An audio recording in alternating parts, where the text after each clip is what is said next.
এমনি হারা বছর আয়না নামাজ, কিন্তু নির্বাচনের সময় আসলে নামাজে আসে। এটা কি আল্লাহর নামাজ না সালাতুন নির্বাচন? এটা সালাতুন নির্বাচন।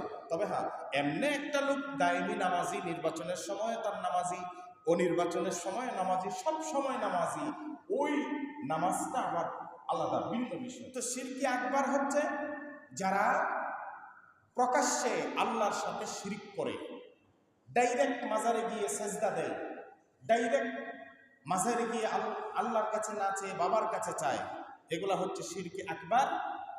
এই জাতীয় শিরক যদি কেউ করে তাহলে সে মুশরিক হয়ে যাবে। যেটা বলেন কি হয়ে যাবে? মুশরিক হয়ে যাবে। আরেকটা হচ্ছে শিরকে খফি, গোপন শিরিক। শিরকে খফির হুকুম হচ্ছে, শিরকে খফি যদি কোনো বান্দা করে, ওই প্রকারের শিরিক দ্বারা সে মুশরিক হবে না, কিন্তু তার গুনাহ হবে। এটা কোন জাতের শিরিক? এটা হচ্ছে আমরা ইবাদত করি, নামাজ পড়ি কার জন্য? যেটা বলেন কার জন্য? সেজদা করি কাকে? রুকু করি কাকে? মসজিদে আসি কাকে রাজি খুশি করার জন্য? এটাই চূড়ান্ত, এটাই আমাদের উদ্দেশ্য, এটাই আমাদের মৌলিক কথা। কিন্তু এই কথার ফাঁকেও কিছু কিছু মানুষ নামাজে আসে, নামাজ পড়ে, তাদের মনে একটু একটু জাগে যে আমি যদি নামাজে যাই, মানুষ তো অন্তত আমাকে নামাজি বলবে।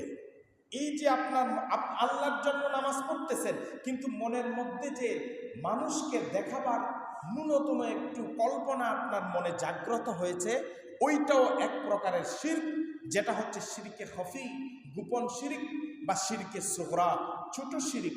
এই প্রকার কল্পনাও মানুষের অন্তরে আসতে পারবে না। যদি আসে তাহলে তার শিরক হবে, তবে ওই জাতীয় শিরক এর দ্বারা তার কি হবে না?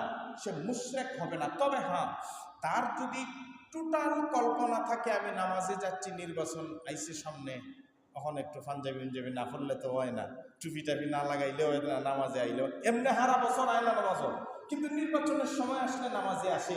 এটা কি আল্লাহর নামাজ না সালাতুন নির্বাচন? এটা সালাতুন নির্বাচন। তবে হ্যাঁ, এমনি একটা লোক দায়মি নামাজি, নির্বাচনের সময় তার নামাজি, ও নির্বাচনের সময় নামাজি, সব সময় নামাজি, ওই নামাজটা আবার আলাদা ভিন্ন বিষয়।